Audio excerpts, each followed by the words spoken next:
మనం గమనిస్తే ఈ ఫైటింగ్ అనేది ఎప్పుడు పెద్ద రీజన్ కోసం అవ్వదు, చిన్న రీజన్ కోసమే అవుతుంది.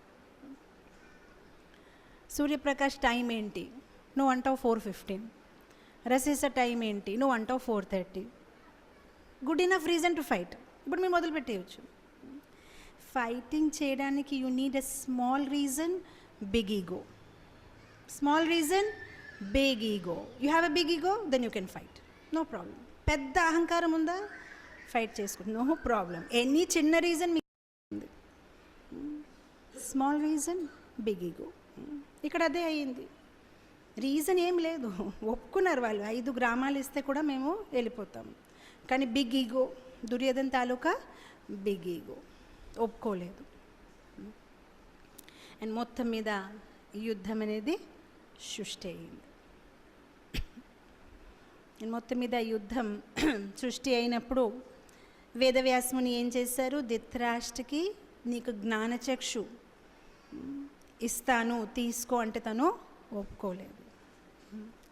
మనం చర్చించాము ఎలా ఎవరికైతే మలినమైన హృదయం ఉంటుంది, కృప తీసుకోండి అంటే కూడా తీసుకోరు.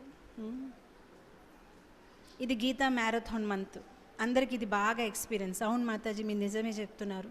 మేము ఎవరికైనా బాబు గీత తీసుకోండి తీసుకోండి, ఇది మీకోసం మంచిదంటే కూడా వాళ్ళు వద్దంటారు. కృప ఇస్తున్నాము కానీ వాళ్ళకు వద్దు ఆ కృప.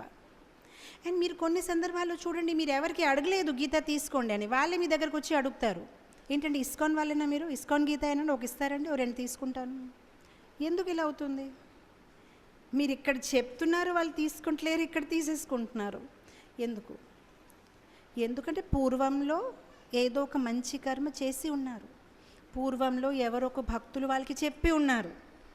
ఇప్పుడు వాళ్ళు పుణ్యోదయం అయింది. పుణ్యోదయం ఎలా అయితే ద సన్ రైజెస్,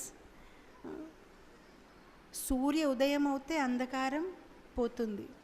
మన జీవితంలో పుణ్యోదయం ఎప్పుడైతే పాత పూర్వజన్మాల్లో చేసిన పుణ్యం తాలూకా ప్రతిఫలం ఉదయం అవుతుంది, అప్పుడు అన్నీ సరిగ్గా కనిపిస్తాయి. చాలామంది భక్తులు వాళ్ళ ఒక స్వ అనుభవాలు చెప్పినప్పుడు అంటారు, మాతాజీ మేము ఇదే టెంపుల్కి చాలాసారి ఇక్కడ నుంచి పాస్ అయిపోయాం కానీ ఎప్పుడు రావాలనిపించలేదు.